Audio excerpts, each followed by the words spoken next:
Seminano gosama minyoko chimbero chugo sindana kogendia enyange via Loop Safaris Gravel Series ebyanegetigwe ime yumochie o Hell's Gate ime ya Hell's Gate National Parks ime yense melia ya Naivasha bwase wetania abagendie nyange chiminye 50 na batatu besogetie elio gosindana gosekomnyakania sense meyo egati yeminano ngamo na ichimita emiyemo ne 200 nabo igo chimita 50 se chimita emiyemo ne 200 omo Netherlands Hans Becking nigo abwete amaminyoka yoyo kugendie nyange ase chinsa isato chitaika 17 chisokondi 59 chinga kia sense moya basubati Madinat korwa sense ya UK anyalete koba kubwa chimberecho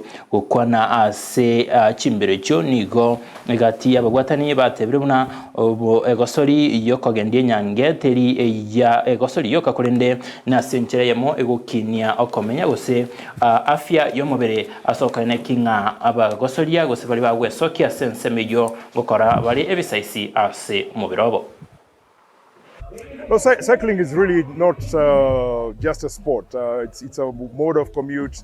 And when you look at the bicycle, the simplest innovation that has continued to serve mankind for many years.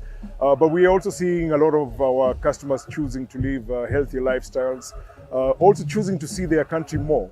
And what better than a bicycle, and specifically the gravel series.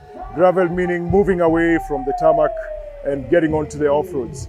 So we had some amazing visitors today going through the Hell's Gate. Wonderful, wonderful event.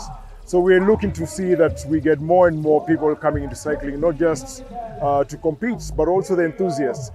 Today was a real family event, and we was really proud to see kids and their moms and their dads come for this event.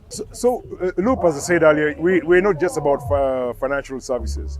We start by asking ourselves, okay, how should the financial services serve our customer?